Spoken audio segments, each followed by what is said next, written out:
Hello and welcome to JTG Murder. James and I, when we did one yesterday, I know you guys are like, what? We were trying to come up with a theme song, and for whatever reason, we started going JTG Murder, and then like we couldn't stop saying it, and then that became the thing. But we need to come up with a better, because my instinct is to go Minnie. Yeah. But then we started going Murder. I think the only risk with that one is like, it doesn't sound like you're saying Minnie. Yeah, I don't know. So I think it's like money. Oh, yeah. Money. I don't know. Anyway, welcome to JTG Minis. Minnie. With us today, professionally listening, Hayley Stavely and Kate Lever. Hello. Thank you for being here for this mini. And because it's a mini, let's just bloody go, shall we? Let's. All right. Today I'm giving you just the gist. Yeah, I don't know. I gotta find something better. Of Quibi. Yep. Any What is idea? that? It I don't know sounds like who a or sound that Okay. amphibian makes. Here we go. Ribbit. In 2020, what was supposed to be the most anticipated streaming service the world had ever seen was launched. It was founded and run by the former heads of Dreamworks and eBay. It was expected to end up bigger than Netflix and YouTube. It had $2 billion invested in it, and the biggest talent in the world, everyone from Reese Witherspoon to Steven Spielberg, was making shows for it.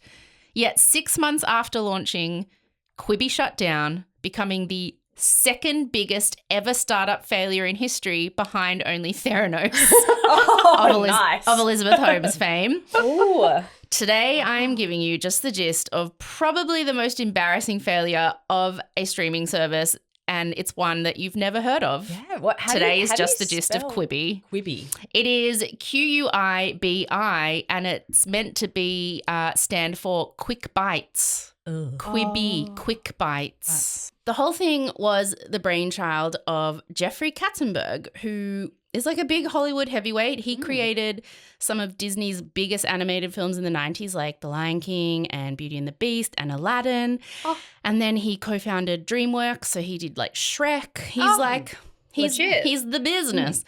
He knows what he's doing. And he teamed up with Meg Whitman, who had been the former CEO of eBay, and a lot of people say she's the one who turned it from pretty much a startup to a multi-billion-dollar company. Then she went on to be the CEO of Hewlett-Packard, so she's like a big deal in the business side of things. And so they met through mutual connections, and, you know, because I guess all rich people know each other. It's just CEO, like, club, convention. I don't know. Maybe they all have their own gym or whatever. And Katzenberg convinced Whitman that together they could revolutionize how people consume entertainment. So they were totally convinced, these two. And these are like middle-aged boomers, mind you, just not just throwing that out there.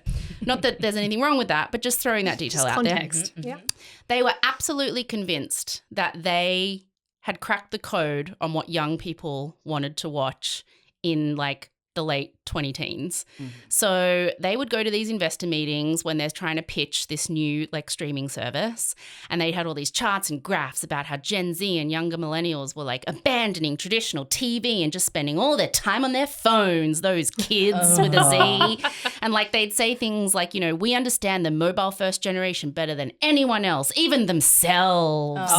And like we're going to give them premium content in the format they actually want on their phones. Because get out of here with your TVs, Grandpa. You know, they're like the epitome of that like scene from 30 Rock with Steve Buscemi going like, where is Hey, fellow kids. Hey, fellow kids. Like that's totally them. So they like literally, there was a lot of ego involved, I think, in these guys believing that they knew what the consumer wanted and didn't need to be told otherwise.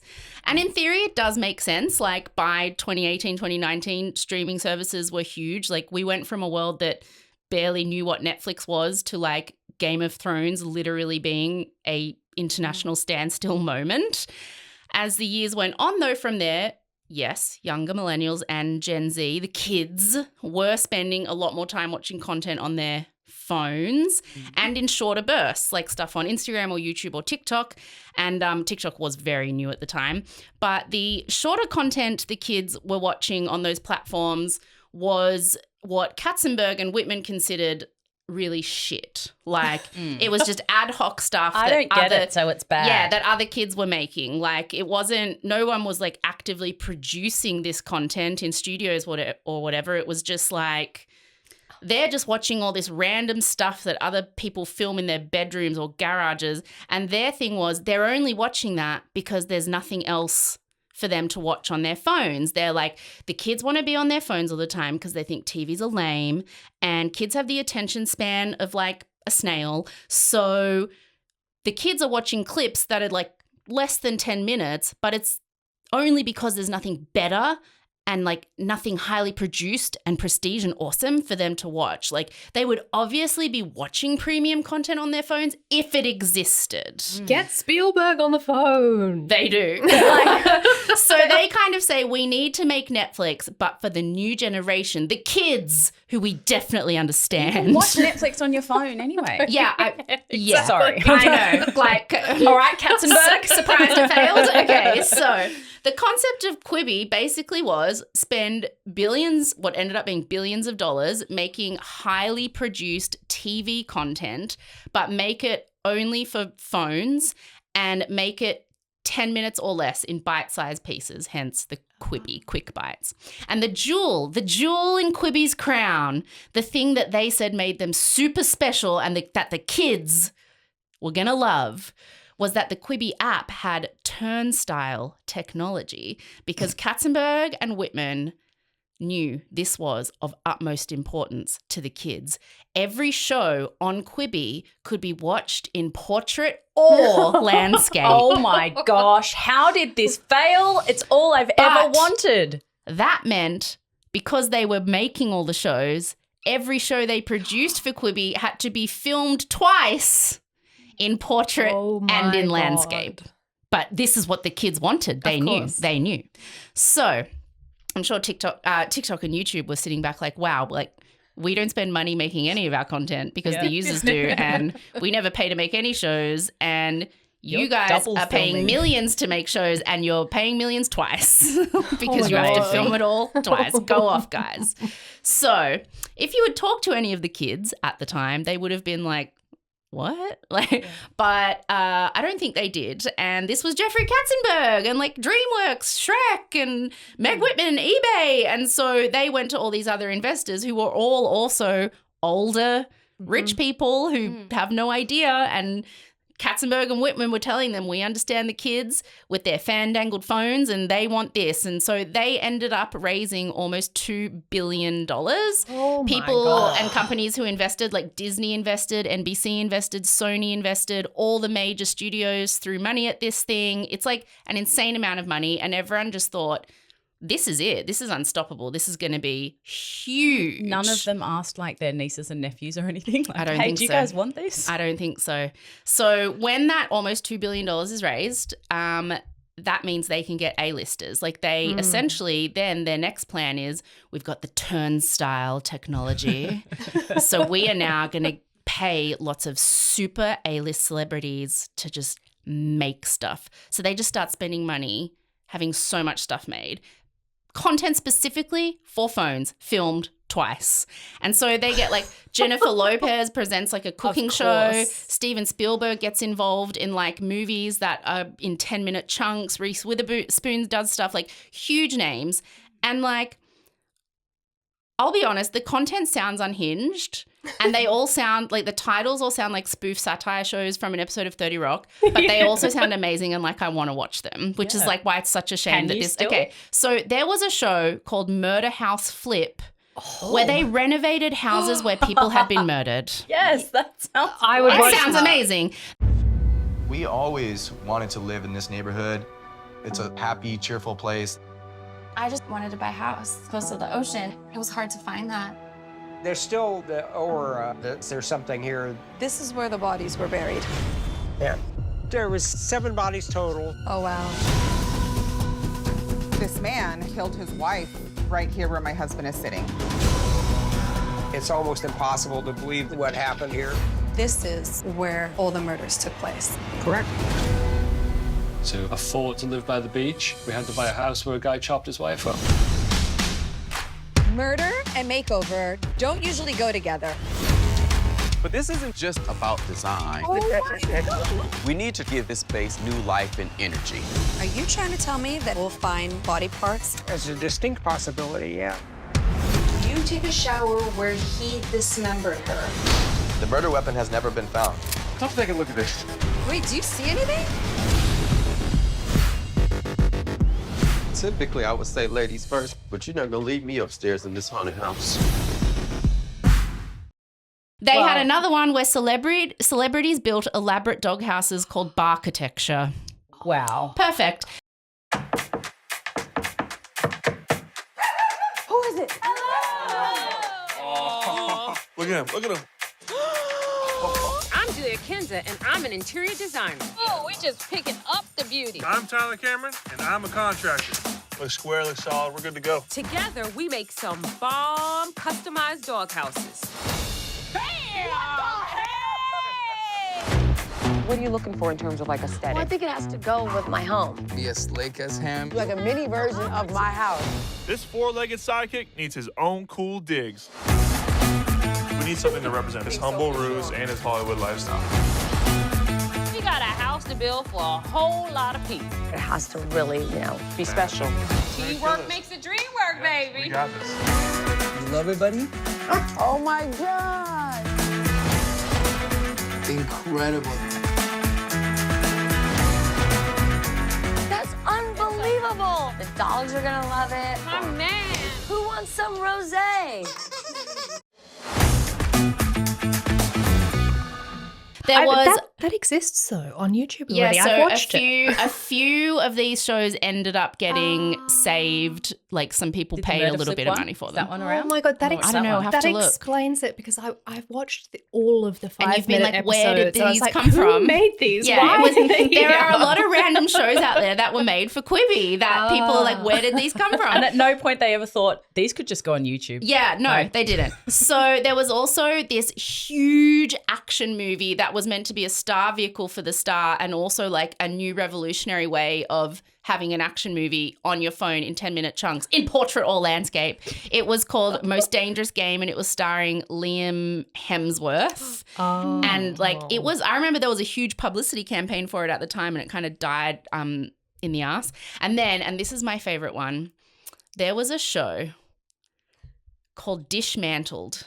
And it was literally where celebrities got food blasted in their faces and judging by like licking their face, they had to guess what the food was. Oh No. Which no. stars? Who was involved? This is Just 30 lots of Rock people. stuff. It is 30 Rock. It's And, like like, crazy. Y'all ready to watch me blow some up? Oh my God. Are they okay? Hurry up! Time's ticking, kids!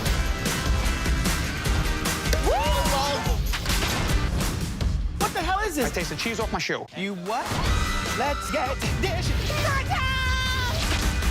I don't know if this is my favorite cooking show or my sexual fantasies coming true. Was every single title some sort of weird pun? There was a lot of weird stuff like this, but then there was also Sure. like serious stuff. Like there was weather shows and news shows. Like they were trying to do just any kind of, they were kind of trying to make TikTok from scratch. Like imagine going High-end like TikTok. high-end TikTok. But you know, with TikTok, there's millions and millions of users who are all making stuff and that makes the content. They were like, we're going to make all the content. So they needed to have all this stuff ready for you to endlessly scroll through, but they made it and paid for it. Like They it's need to make so much. it's so it's great. Like they had no understanding of this stuff. There's like, So- I can see like there are elements of it that are like good. It's a good Yeah. idea, but like you didn't need to make a whole app for it. Yeah. Like, because presumably you had to pay for this premium Yes. content. Yeah. Oh, yeah, you did. So there's quite a lot of publicity as like Quibi was getting ready to launch, but the reason even today most people don't know it existed, like neither of you did. It's so weird to me. I was obsessed with it at the time because just very randomly on TikTok, I started like I went into this like corner of TikTok where people were making videos about this new thing called Quibi that's really lame. And I was like, oh, what is this? And so then I got really into all of those videos. And then these two comedians in New York made a podcast while Quibi was like, before it had even launched, they were like, this thing's going to fail. And then they did this whole podcast every week as it happened. And then as it failed, they were talking about how Quibi was going to like die up the bum. And it did. And I think I can't find it anywhere. The podcast was so funny. It was, anyway. So I was like I feel like I'm the only person in Australia who was like obsessed with Quibi as it was happening. But yeah, there was like a lot of publicity at the time it was going to launch in 2020. And in the lead up to that, they did a lot of publicity, but it never really worked because like, the marketing and publicity was really confusing. It never really explained what it was. And I think that's because when they explained what it was, people had the reaction you guys are having, which is, why do we need or want that? And then Jeffrey Katzenberg was apparently like very arrogant and stubborn about it. And he'd be like, you just don't get it. You don't get it. I don't need to explain it any further because it's one of those things you either get it or you don't, and you don't. And so like they weren't really ever explaining, to the point where they paid millions of dollars for a Super Bowl ad to play in the few months before it launched. And the ad didn't even say what it was and was like really confusing. I'll play it for you now. It is so funny. Hold on. I don't know, man. I think this sounds like a big money laundering scandal or something. They were like, oh, we'll raise all this capital and pretend that we're making this dumb thing that sounds kind of like plausible maybe, but then we'll just go, oh, no, it didn't work. I mean, a lot of the shows do sound like that episode of 30 Rock where Jack Donaghy's trying to tank NBC by just making all the worst content possible. Yes, it genuinely does. Okay, ready. Shoot I'm shoot so them ready. in the face with the food one sounds ridiculous.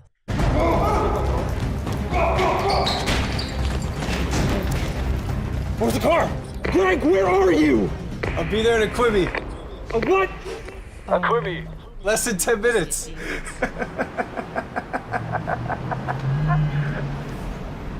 Meg Thee Stallion got punched. Meg Thee Stallion got punched. Quick bites, big stories. Quibi. Like what? You don't even know. It's like, what does that even mean? Trying to make fetch happen. Yeah, I'll be there in a Quibi. It's trying very hard to make fetch happen. Also, wouldn't it be Quibi because it's quick bites? It's Yeah. it's trying so hard to make fetch happen, and it's also like doesn't say what it is. No, it doesn't. And it's also obviously incredibly high production values. Yeah, it looks like a movie. That looked like a scene from an action movie. Like it was the dumbest But ad then the shit ever. they were watching looked like TikTok content. It did. It kind of does. That's the thing. That's why people were confused. They were like, well, is this premium content or is it like, and it's like they kept saying, we're making the content kids want to watch, but premium. And people were like, so you're just basically spending more to make the thing they watch already that people make for free. Yeah. So the big launch was April 2020 and ad-free Quibi was $5 a month. With ads, it was $7 a month. What? So that's like a lot of money. Wait, do you mean the other way around? The other way around. Yeah. Ad-free. The kids want ads. Yeah. We also know that the kids want ads. Ad-free, it was $7 a month. With ads, it was $5 a month. But even with a 90-day free trial, the numbers were pretty brutal. About 1.7 million people downloaded the app in the first week, and it fell out of the top 50 before the end of that week of apps. And you can compare that to Disney Plus, which had launched a couple months earlier, and that already had 50 million subscribers and was still in the top 10 of apps. So, like, this was bad. And I think a lot of people hadn't heard of it. A lot of people didn't really understand what it was. I think apparently the main people who had downloaded it were like media people who were just like interested in this bizarre story. I mean, because I make did. a podcast about how fucked it was. And also, this is bad. Once the 90-day free trial was over, only 8% of that 1.7 million people converted to paying customers. So why weren't people watching? Katzenberg and Whitman insisted that COVID effed them over. They blamed everything on COVID. They were like, we created this app for watching things on the go, and then nobody was on the go when they were stuck at home, but obviously all other streamers, including phone-focused ones like TikTok, thrived during this time. We had nothing else to do. I would watch an action movie in 10-minute blocks. Yeah, so it's not – they tried to blame COVID, but you can't really blame COVID. Nice try. So experts say that there's 3 main reasons Quibi failed. So the first one is nobody really understood what Quibi was. The second one is the app didn't allow sharing or any integration to other social media platforms. And the third one is the premium A-lister content that they made wasn't what young people wanted to watch. So on the first point, nobody knowing what Quibi was, an LA Times article at the time said that they had learned through insiders that Quibi had conducted market research that came back telling them that a substantial number of respondents thought Quibi was the name of a new food delivery service. And that was after watching the Super Bowl ad. Because quick bites as well. Exactly. Quick bites. Yeah. On the second point, that it didn't allow sharing, this is crazy. So they couldn't build any virality, even though these shows were made to go viral, dismantled Murder Flip House. This is stuff that should be going viral. But one of the biggest flaws of the Quibi app was that Katzenberg was so traditionally old school Hollywood. The idea of sharing content really irked him. He was big on copyright. And so despite there being so many opportunities for Quibi content to be quirky news viral stories, it never did because he refused to allow screenshots or sharing or anything on the app. The most viral video of Quibi that ever went viral was somebody who shared a video of them playing a funny Quibi clip on their phone and filming it with someone else's phone because that was the only way you could get this person was like, I want to tell people about your content, Quibi, and I can't because it wouldn't allow sharing, and there was no part of what people love on TikTok and Instagram and stuff is the comment thread section, and you can comment and talk, and then you can take the video and stitch it where you talk to the video and you share it and talk about the video. It wouldn't allow, they were no, none of that, no sharing. Why did they think people would watch? That's the only thing that works about content. It's you have to have FOMO for the only way I can watch this show is if I get on this, I pay the subscription. But if you don't know what's on there. They don't know. So an expert spoke to Adweek at the time and said that the inability to share Quibi content to other social platforms was a massive issue because restricting sharing is antithetical to what makes social media social. That's the whole point of it. And unlike other streaming services, Quibi had no place for people to discuss episodes, curate their favorite clips, or share them with one another. There was very little chatter about Quibi and its shows, and therefore no word of mouth promo to get people interested in the service because they refused to let anybody share anything, which is nuts. And then the third reason, the premium A-lister content wasn't what young people wanted to watch reason. So in a really good article for The Drum, this guy who runs this fancy social media agency said that Quibi at its core had an issue with not understanding what a viewer valued watching. So essentially he was Quibi was snobby. He said watching a cat video on YouTube or a viral video on TikTok is as valuable and meaningful to many people, particularly young people, as watching high-budget Hollywood content. And Quibi only had the latter and insisted that people only wanted to watch high-quality, Hollywood-produced content. And so it tried to sit apart from how people want to consume entertainment, and they forced people to consume it the way Quibi wanted rather than the way, people were doing.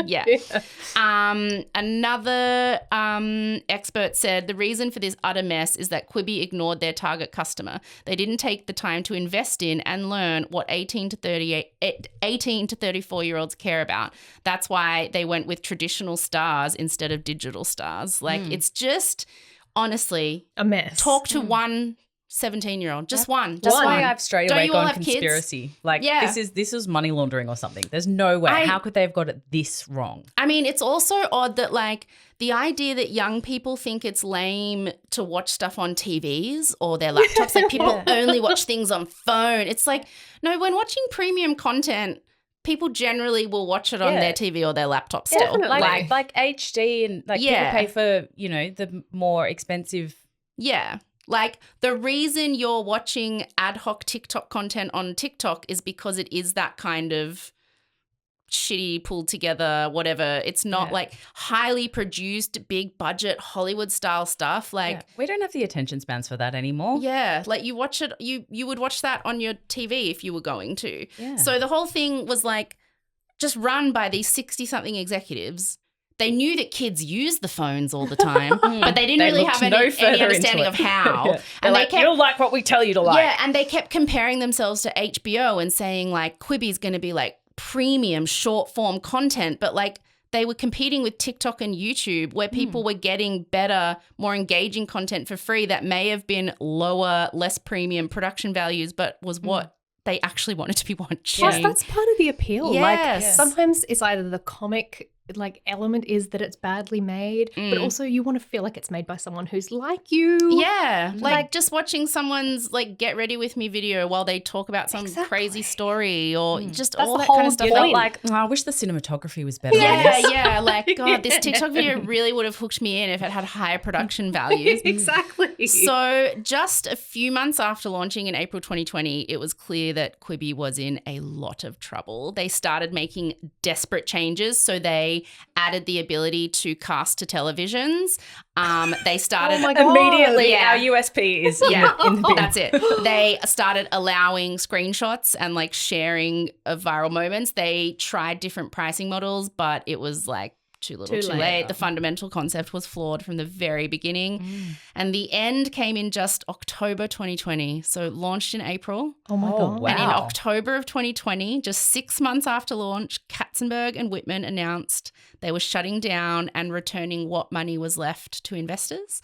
In their farewell letter, they said Quibi failed because the idea itself wasn't strong enough to justify a standalone streaming service, but mainly because of the timing, i.e. COVID. No. So they just couldn't even. They got so close to telling the truth. So, I mean, the story for the media people who seem to be the only ones who knew about it or who were interested in it, it kind of became this perfect symbol of out of touch older Hollywood executives, particularly throwing money at like a new platform that they don't understand and thinking if you just get enough A-listers and spend enough money, the kids will watch it. And like what makes it even more ridiculous is during the same time period Quibi was failing, TikTok was exploding. Like they essentially tried to make TikTok but completely misunderstood what people like about TikTok. Do you know what must have really killed them? The fact that around the same time Martin Scorsese's granddaughter was making him a viral sensation, and all he needed to do was just be there on TikTok and just be cute. He must have gone so much more viral, had so many more views than like the entirety of Quibi. And look, to be honest, if you said to me he had a show on Quibi, he probably did. Everyone did. Everyone had something on Quibi, so he might have. It reminds me of like that annoying friend, which I know I am to you in many ways, but in this way in particular, that like insists that you're going to like something and you're like, I don't. And I'm like, no, margaritas are really fucking good. And you're like, no, I just like sweet fizzy things. I'm like, no, but try this margarita. And you're like, I promise you. Trust us. I don't want it. Trust us. When you do premium content on a TikTok-like platform, you will love it. And portrait or landscape. Yeah, I mean. Portrait or landscape. That kills me. So in the end, a company called Roku bought Quibi's content library. Did they? They bought it for less than $100 million, which is a fraction of the almost $2 billion what that went into making it all. But a lot of the shows just disappeared completely, which like you have found one on YouTube. Like there's one that's a real shame is that Quibi launched the new version of Reno 911. Oh, really? Yeah. And like that just died because Quibi died. Like there was some cool stuff. It's weird on that Quibi. they didn't try to sell off individual shows to different. Well, I read about it at the time and Quibi was being a real dick about licensing because Quibi doesn't care about the artists and Quibi essentially owned what the artists had made rather than the artists. Don't know how that feels. And Quibi knew that in order to make any money, it needed to sell the catalogue as a whole. So no one was really allowed to sell off anything individually unless people had particular deals where they'd negotiated their own IP. But most shows just sort of disappeared, waiting to be sold as part of a package. And then I'm not entirely sure like of the specifics of Roku's package because this is just the gist, but whatever shows Roku bought are the only ones you can watch now, really. Roku's very weird. Is it? I know of Roku because they did the Daniel Radcliffe Weird Al Yankovic movie, which if you haven't seen is I haven't. deranged. Yeah. Dan Radcliffe looks nothing like Weird Al Yankovic. Yeah. But apparently Weird Al Yankovic, who is a real person, was like, no, that's part of it. Let's just make up some stuff. Yeah, that sounds very Weird Al. It's incredible. Yeah. And Dan Radcliffe is very down for doing weird stuff. So I think Roku is a place, a special place. They probably bought all the weird shows. That's probably why they probably bought Barkitecture. That's why exactly. you've seen it. But I haven't heard much from them for ages. So like, did they spend this $100 million and just tanked them as well? Who knows? I don't know. So the thing that I annoys a lot of people about the whole story is that like while Quibi failed in just 6 months, it did nothing to affect Jeffrey Katzenberg or Meg Whitman's careers. Like they walked away entirely unscathed. Maybe there was a little bit of embarrassment, but they blamed it on COVID. And they didn't lose money because they didn't their invest. egos took a hit, but financially they were fine. Katzenberg, who had a reported net worth of around $900 million before Quibi, didn't lose any money. Whitman was worth an estimated $5 billion, and she also came out financially intact. They were paid really well during Quibi's existence. Whitman reportedly earned around $2 million a year as CEO, and Katzenberg made something similar as the chairman. And their careers are also fine. Katzenberg is now working as a partner at some venture capital firm called Windico, and continuing to invest in a lot of media and technology companies. And Whitman randomly became the US ambassador to Kenya during President Biden's term. And then when he lost to Trump in 2020, she went on to be the chairman of some other fancy company. So, you know, you can just like fail upwards or just fail and it not affect you at all if you were starting from a place of that much privilege and ego and just blame it on COVID and keep on going. Exactly. It doesn't sound like their egos took a hit at all because they just blamed COVID. They just blamed COVID. Skinner. Would have worked if it was the children who are wrong. It's the children who are wrong. And that is just the gist of Quibi. It's the children who are wrong. Quibi. That was Just the Gist Mini. Bye. Yay, bye. Thank you for listening to Just the Gist, a Just the Network production. Executive produced and hosted by me, Rosie Waterland. Produced and edited by James Joseph with additional production support from JTG team Kate Lieber and Hayley Stavely and Acast legends Guy Scott Wilson and Simon McDermott. Looking for breaking news? It drops on the Just the Gist Patreon every Tuesday, along with a whole lot of other bonus audio, video, and behind-the-scenes content, which you can access for just $1, $1 a week by clicking the link in the show notes or searching Just the Gist Podcast on Patreon. Follow Just the Gist on Instagram and TikTok at Just the Gist Podcast, and watch the video version of every episode on our YouTube channel, also at, funnily enough, Just the Gist Podcast. Follow Rosie, that's me, in all of the places at Rosie Waterland. Want to give us a suggestion? Tell Rosie to stop singing so much? Email us at hello@justthegist.com.au. Thank you, as always, for listening. Now go say something impressive at a dinner party. Bye.